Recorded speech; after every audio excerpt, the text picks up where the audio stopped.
Question number one is, why do I feel like I have to clear my throat all the time when I'm singing? Or what causes me to have all this phlegm in my throat while I'm singing? And 100% honesty, it's not a good sign. One of the ways that our bodies respond to trauma is with the production of mucus. Our bodies don't know that we're trying to sing. All they know is that something is not working right. Part of our body is being hurt, and so the mucus is to protect the body. So if you're producing a lot of mucus and having to clear your throat a lot when you sing, if you feel that froggy throat or phlegm in the throat kind of feeling and you have to constantly clear it, then you're doing something wrong. Unless you're actually sick or have a cold or have a sinus issue. But if you know you're not sick and if you're not clearing your throat any other time except for when you're singing, you're not doing something right. You're pushing excessively, or you're squeezing something. You might be pulling chest voice up too high. You might be doing any myriad of things, but something's not right. And so you need to troubleshoot and check out what aspect of your technique is lacking, what part of your vocal coordination is not syncing up properly, because something's wrong there. The next question is a really popular one, and I guess this edition of Ask Eric is some tough truths, I guess. One of the questions I get a lot of is, Eric, I can sing really good, I sound good, but when I record myself, I don't sound so good. What am I doing differently? And again, being 100% honest, from my experience and working with so many clients and so many singers, chances are that's just how you sound. And you might say, no, of course not, I can't sound like this. Going back to how the human body works, for those of you who sing with a lot of tension in your throat and who squeeze a lot, even if you don't feel like you're really straining, you might be singing with more tension and more constriction in the body than you need. It causes the sound to ring within the body, and for you, the singer, the sound will sound really resonant, really full. It can sound trumpety, it can sound rich and warm and this really colorful tone. But what's really coming out in real life is a nasal sound or a dry sound or a flat sound. And it can be hard to deal with, because I remember the first time I ever heard myself recorded, I kind of wanted to kill myself because I just couldn't believe it. I was like, how am I going to ever have a career as a singer if I sound like this? And it was so disillusioning. But the fact was, I was straining. And to me, it sounded really full and powerful and rich. But what was coming out on the recording was this very nasal, very forced sound. And I had to realize that that's an objective ear. Today, most computers, most recording devices, they're digital. And while they may not all be 100% studio quality that you would want to put on an album or on a single, they give you a very accurate idea of how you sound. You know, there might be a little more high end or more low end or whatever on it, but for the most part, that's how you sound. So the key is to not have a panic attack and tell yourself that you sound awful and that you'll never sound good, but use the recordings as an objective pair of ears. Listen to yourself and hear what you need to fix. Chances are you need to release a lot of tension and start opening up. And I know that's a generic, that's some generic advice, but I have plenty of videos that give specifics on that. And so both free ones on YouTube and really in-depth ones on my website that you can purchase on DVD or for download. So there's a lot. Are you getting your breath down low enough?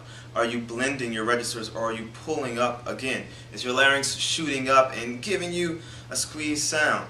And I find that a lot of students who want to have that Justin Bieber or Chris Brown sound, they hear them and they hear this kind of treble sound, this very light sound and sometimes stylistically pinched sound, and they try to achieve that, and they achieve it through a lot of squeezing, and it doesn't give them the sound that they were expecting, the sound that they wanted, and it can really throw you off. Again, it's tough to deal with, but don't freak out over it. Use it as a tool to help you improve. It took me, honestly, several years to get to the point where the voice that I heard in my head is the same voice that came back to me in my recordings. And the reason why it took several years instead of several months is because in the beginning I was stubborn. And I wanted to blame the recording equipment and all this other stuff, and maybe I just wasn't hearing it right. But just like they say, you know, a picture doesn't lie, or, you know, the mirror doesn't lie. Well, actually, pictures and mirrors can kind of lie. But like I said, even a recording may not be 100% accurate, but there's at least a good 80% chance that, like, 80% of that is you. You know, there might be a little feedback, a little distortion, a little too much high end or low end on the recording. But most today, with digital technology, which is what most new laptops and desktop computers, and the camera I'm using right now, I'm using a Flip HD, the sound quality is pretty on. So if you sound off, it's probably because you're off. So the key is not to go into a state of denial, but to listen to it, see what you have to fix. One of the things that me and my A-Approach staff do on my website, we do vocal analysis. And so we listen to your voice, we hear the issues. That's why it's so important to have a one-on-one lesson with a voice teacher, because a lot of times you don't hear yourself accurately. If you're one of my students watching this now, comment, you can vouch for me on this and let everybody know it's true. I tell my students often, you're not allowed to tell me what you think of your voice yet in the first couple lessons, because 9 times out of 10 you don't have an accurate perception of what your voice sounds like. I have a lot of students who think they sound horrible when they sound free, and I have a lot of students who think they sound wonderful when they sound tight and flat or squeezing and sharp, and they think they just sound great. And I'm like, no, it's not what you think it is. And when they hear themselves record it, you're like, it's like a punch to the stomach, because they weren't expecting it. But utilize the recording, assess yourself. What do you hear that you don't like about your voice? If you can hone in on the specifics, then you can have a clear-cut plan on how to fix it. This brings me a little bit into constructive and destructive criticism, and this is very important. It's pointless to down yourself, to just say, oh, it sounds bad, it just sucks, and this just sucks, and that sucks. That's destructive criticism. That's not, people talk about being brutally honest all the time.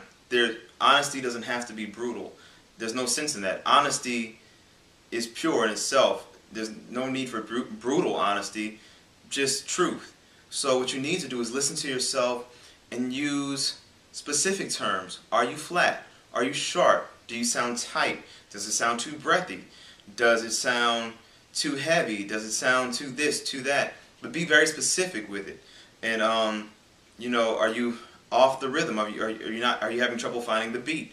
Were you pretty much on and then had just trouble on these particular notes at the top, or were the low notes the problem?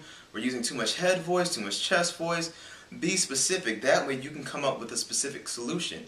And it's in coming up with the solution to the specific problems that we build, and the criticism becomes constructive. When I hear someone sing, I can say, you're flat, let's fix it. I'm not downing them or putting them down. It's science. If you're flat, you're flat. If you're supposed to be singing a B, but your voice is vibrating at a frequency of an A or a B flat, then you're not on the note. And that's just all it is. But we will come up with a solution to fix it. It's not, oh, you suck, give up. No, it's listen to yourself, come up with a solution, and fix it. And if you need help, if you don't know where to start, then check out www.aapproach.com. You can take one-on-one lessons with me. I teach all around the DC, Maryland, Virginia areas. I travel to teach for people as well. We do workshops all over the doggone place.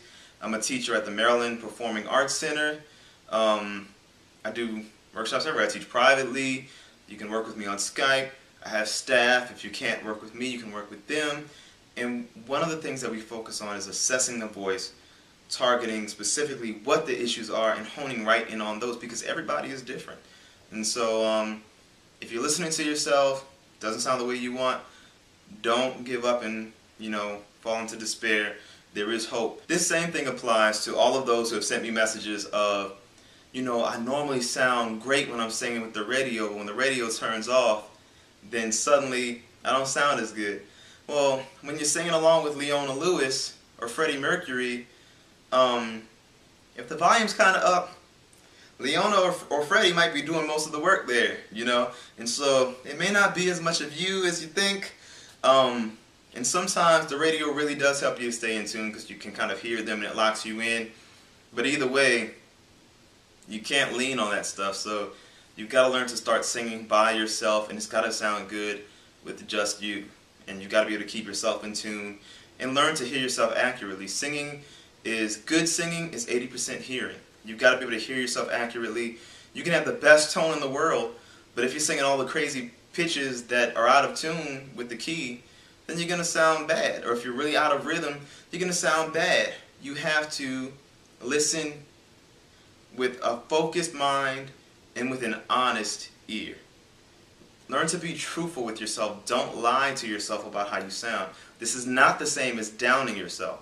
Just be honest with yourself about what the issues are and what you have to fix. It'll give you a more clear vision of where you have to go if you know where you are now. Go to aapproach.com to get the vocal stuff, and stay tuned because next week I'll begin the rock videos that I promised in my How to Sing Like Blank series.